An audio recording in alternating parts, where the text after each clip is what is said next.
people must buy these water bottles and then lose them and re-buy them all the time, because it just seems to me that they are constantly in the top 100 best-selling like iPhone cases, another one, top 100 best-selling items. Water bottles are always in them. Okay, so I thought this would be an interesting thing to do, to look at the different positioning that smart marketing companies or smart branding companies have looked at to try and carve out their own particular niche within the very, very competitive water bottle niche. Okay, so what water bottle user would be interested in this, do you reckon? This is a fashion accessory. That's a really good point, Gail. That, I think, is somebody that's fashion conscious, wants to go to the gym, but has got an overall theme for being at the gym. And for me, it's like, influencers and things like that, but gym influencers. Okay. Yeah. Very, very cool. Okay. Next, let's look at this one. Who is buying this bottle? Aunties, older mums, that sort of thing. It's exactly where I was too. Okay. But we can see crazy difference. Same product. It's a freaking water bottle, but the marketing, the branding means that if you were in this target demographic and you were presented these two things, it's pretty clear which one you'd buy. Yeah. Next. What about this one? Again, very, very different. Very different way of approaching the water bottle problem. Who's this marketed at? Who's buying this? Dudes. Yeah. Hipsters. That's what I thought too, Craig. Maddie Burke. Me. I love it. Blokes. What sort of bloke, though? What sort of bloke buys this? I mean, the blokey thing, okay, blue, great. Kind of no real design on it. Great. But there's lots and lots of options, though, for dudes. Tradies, bike rider, tradies, maybe. Health conscious walkers, bike riders. Yeah.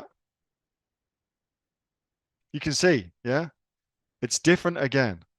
It's different again. Last one.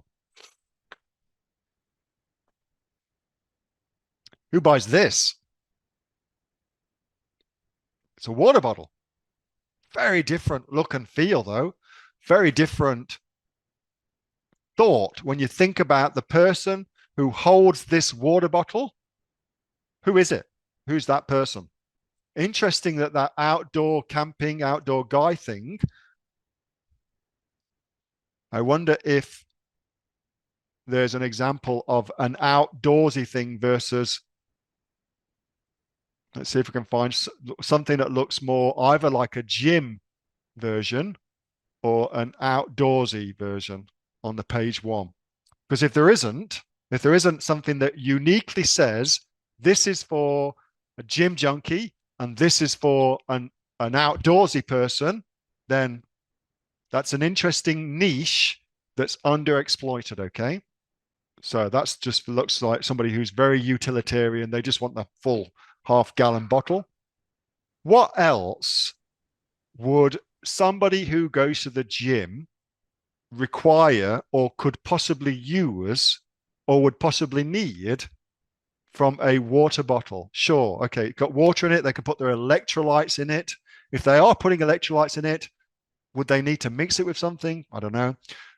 Oftentimes, if you're at the gym, you need somewhere to put your phone. Could you put like a phony thing on it like they've got there? So they've got their keys on it. Actually, that's pretty good. Mag bag. Yeah.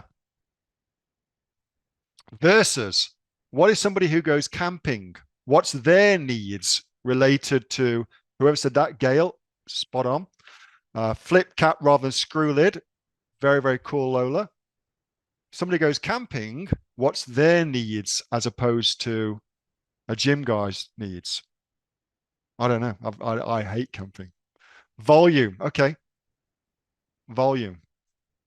Anyway, it's interesting to think it through, yeah? Because by thinking it through for other people's products, it gets us into the mindset of thinking it through for our products. And so what I want to encourage you to do is next time you're out shopping, look at the different products that are on a supermarket shelf and just say, who's that for? Who's that product been designed for? Okay.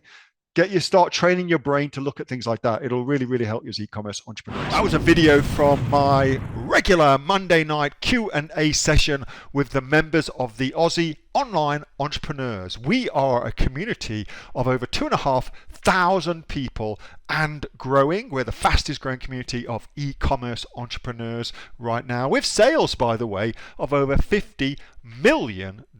If you would like to find out more about what we do and also come and join us, get yourself off to www.aussieonlineentrepreneurs.com.au. The link for that is in the description, and I will see you on the next video. Until then, bye for now.